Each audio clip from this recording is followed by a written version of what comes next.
dipersilakan Cik Zawar bin Osman untuk menyampaikan ucapan dan amanat pada hari ini. Segala hormatnya dipersilakan. Bismillahirrahmanirrahim. Assalamualaikum warahmatullahi wabarakatuh.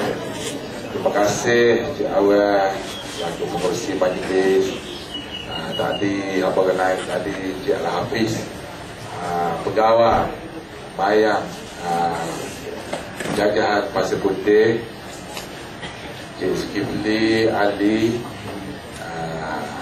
Jawatan Kuasa Amna Bahagian, dan juga pegawai bayang Pasir Putih, kaki tangan bayang, kaki tangan kebajikan,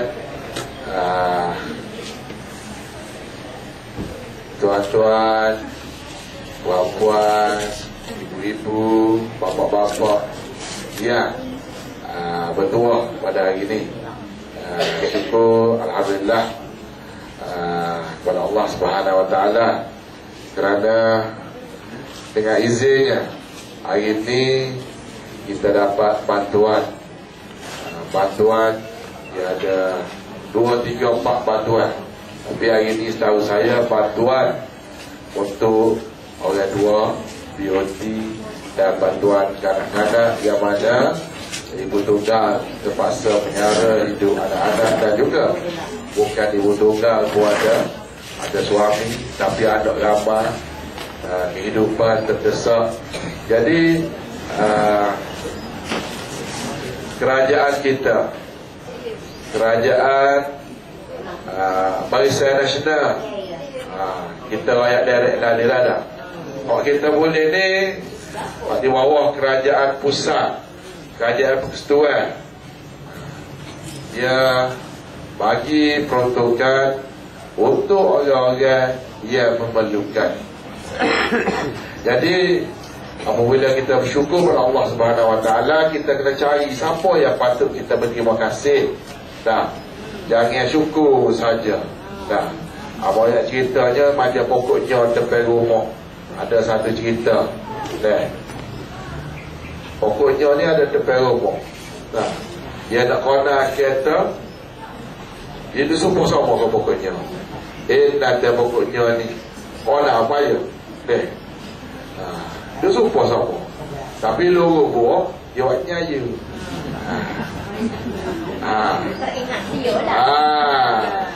Syukur alhamdulillah. Tapi penanda pokoknya ni payah. Dia nyanyi makin anak dia sama. Besar anak dia ni jadi penjahat. Dia ajar anak dia ngaji Quran, dia hantar semua anak dia ni pandai, kerja besar. Lepas tu kena hijab, dia buat silap. Kerana kepandaian dia, akhir sekali dia meropok bank dengan cara kepandaian dia. Jadi dia pun fikirlah, apa anak aku jadi lagi ni? Maka jawapan dia, kerana dia duk sumpah kepada pokoknya, dia duk pakai rezeki hak pokoknya bagi, Allah Subhanahu Wa Taala lahirkan pokoknya ke dia, dan akhir sekali dia pakai rezeki yang tidak boleh. Nampak tu tak? So cerita yang kedua, cerita orang yang tak tahu kebesaran. Kita ingat sini, dengar sini dah. Apa pagi ni, pagi Rabu ni kita cerita dulu. Cerita yang asli. Kaji dengar cerita yang asli.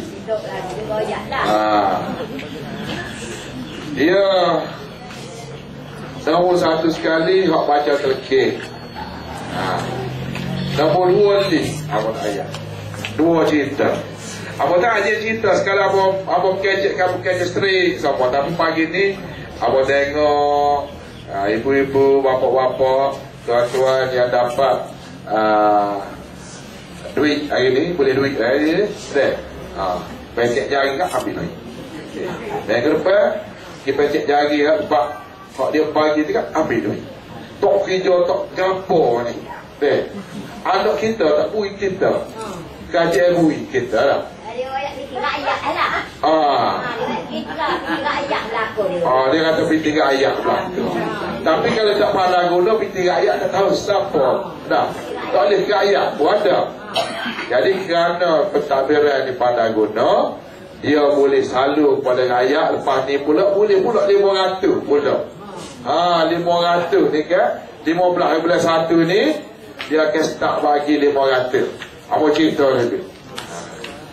Cerita mula-mula cerita yang asli hak dibaca terkir. Ada sampul dalam hutan, dia ajar orang asli ni